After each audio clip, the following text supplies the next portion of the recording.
Please welcome E.J. Kimball, Director of Christian Engagement, Combat Anti-Semitism Movement. Well, good morning and thank you. And it's a tough act to follow, but I will do my best. And thank you all for being here.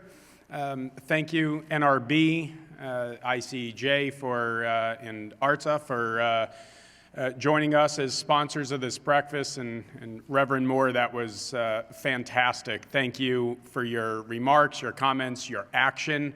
It is a testament to your work. So my name is E.J. Kimball, and I'm the Director of Christian Outreach and Engagement with the Combat Anti-Semitism Movement. Combat Anti-Semitism Movement is an organization that stimulates a global, multicultural, interfaith movement with the mission of fighting anti-Semitism, the world's oldest hatred. The Combat Anti-Semitism Movement is a coalition of more than 470 organizations and more than 1.5 million people from a diverse array of geographical, religious, political, and cultural backgrounds, all united towards a mission to fight anti-Semitism and collaborate in building a future free of bigotry for Jews and all of humanity. You can visit our website at combatantisemitism.org to join our coalition and to see more about our work. Now, in about 5 weeks or so, Jews all around the world will celebrate the holiday of Passover, and they will sit around the table retelling the Exodus from Egypt. Now, for those familiar with the Passover Seder, there is a paragraph that is told that talks about 4 sons. There's a wise son, there's a wicked son, there's a simple son, and there's even a son who doesn't even have the ability to ask a question. And there's many discussions about the symbolism engendered by this paragraph. But there's one in particular that I want to share. Now, most people underestimate the wicked son, believing he's not really so smart. The wise son is very knowledgeable. It makes sense, the wise son. But the wicked son is actually equally knowledgeable to the wise son. It's just that the wicked son utilizes that knowledge for evil purposes. And this is instructive for what we are seeing today in Ukraine. Unfortunately, Vladimir Putin is not dumb. Wicked, yes, but he is extremely smart. And today we are watching the actions of the wicked son. We see this playing itself out in heartbreaking fashion as innocent civilians are being targeted by Russian military as they try to flee Ukraine. People's lives are completely uprooted. Scenes today are surreal to so many of us because we did not believe that this would still happen in the world, and we do all believe that good must triumph over evil. And when evil people speak, we need to pay attention. When leaders in Iran threaten to destroy the Jewish state, we need to believe what they say. When anti-Semites hide behind the facade of anti-Zionism, that the belief that the Jewish people don't have a right to a state in their historic homeland, we need to combat it. As Reverend Moore mentioned, there has been a dramatic uptick in anti-Semitism in the United States, especially following Israel's defensive war against Hamas last May. And in fact, anti-Semitic incidents in the United States are at the highest recorded levels. So now I'd like to share a short video that the Combat Anti-Semitism Movement put out that addresses this rising scourge of anti-Semitism masking itself as anti-Zionism. Sirens blared as rockets were fired from Gaza into southern and central Israel. Militants are firing hundreds of rockets into Israel. Israel is an apartheid state. Sure seems like a war crime. You shoot a rocket at them, it's probably not going to do anything. This is not illegal military occupation.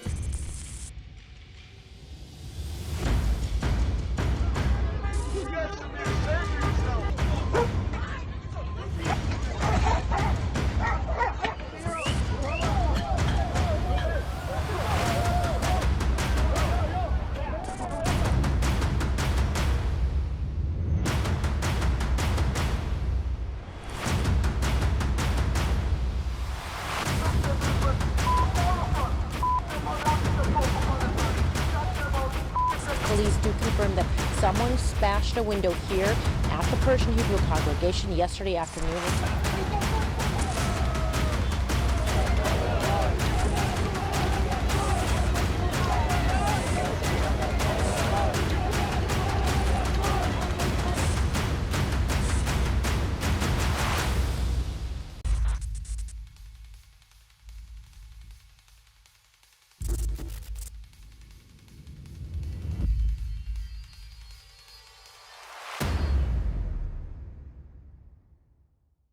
So you can go to the Combat Anti-Semitism YouTube page for this video and others, and please share it with those that are not here.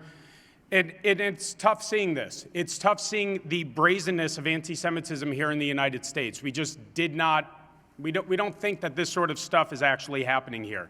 But we are making progress, and while it can be depressing to see this, we are working together to fight back.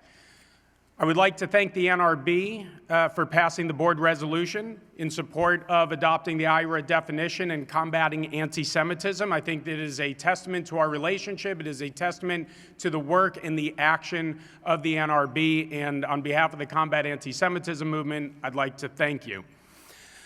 I'd also like to thank the NRB and the ICEJ for joining with us in a joint statement that has been put out at this breakfast to combat anti-Semitism. Now, I'd like to invite you all to take your phones out right now and put on your cameras. If you look up at the screens, you'll see a QR code. You can point at that QR code and don't take the picture, just point. And then when the link comes up, click on it. Now, if your phone is giving you problems, there is also a piece of paper, should be in the middle of your table. The QR code is up in the top right corner of it, and you can do it that way as well. And if you're still having problems, there is the old school way of signing your name at the bottom and your email address, and you can either leave it on your chair or you can bring it out and put it on the ICEJ table. Do not wait to do this. While I'm speaking, please do it now. It will not take you long. Now, this statement urges our local, state, and federally elected officials to adopt the International Holocaust Remembrance Alliance Working Definition of Antisemitism, abbreviated as IHRA. This definition includes contemporary examples of what constitutes anti-Semitism, including efforts to deny the Jewish people their right to self-determination. The IHRA definition is the gold standard definition of anti-Semitism adopted by more than 850 governmental entities across the world. Adopting IHRA at local levels serves as a resource for law enforcement to determine if a hate crime may have been committed against Jews or by someone targeting Jews. The statement also calls upon those in Christian media to educate their audiences about these contemporary forms of anti-Semitism and the need to adopt IHRA. So please go visit the site through that QR code and show your support. And also know that you have a network available to you of speakers, including myself. The ICEJ can help with speakers that would be happy to talk about these issues on your shows, your podcast, TV, wherever, whenever.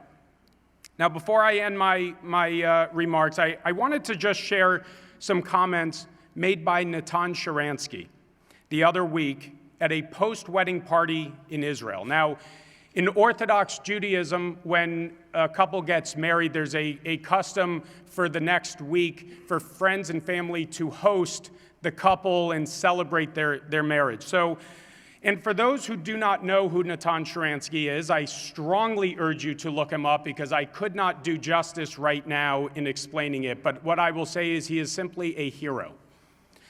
Natan Sharansky was a refusenik, a person prohibited from emigrating from the Soviet Union to Israel, and in 1977 was arrested for high treason and spent 9 years in prison, most of that in solitary confinement.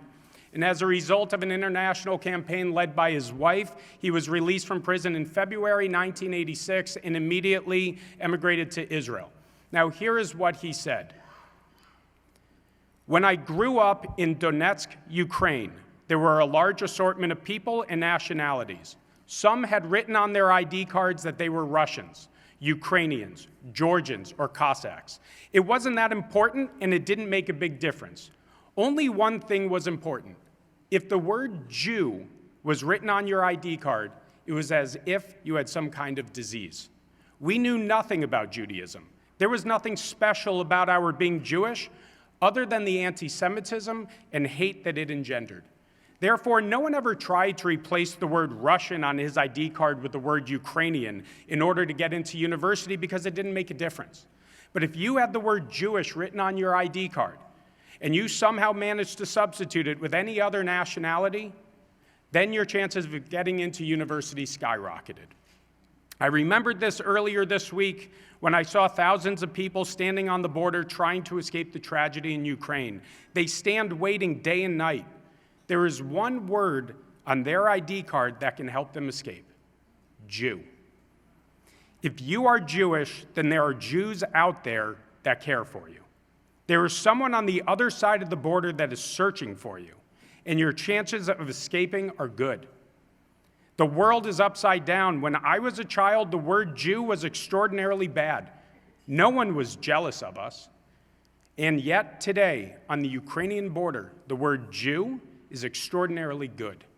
It describes a group of people with somewhere to go, people with a nation that is their family, that is waiting for them on the other side. End quote.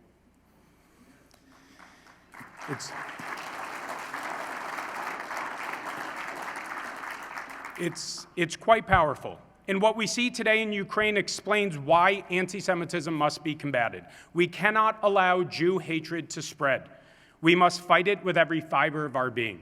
I urge you to sign on to this joint statement. I ask you to join us to help educate your audience. Use the power you have to educate your viewers and listeners about the dangers that we all face from rising anti-Semitism. We can defeat this evil if we all can come together and make it happen. Thank you, and God bless.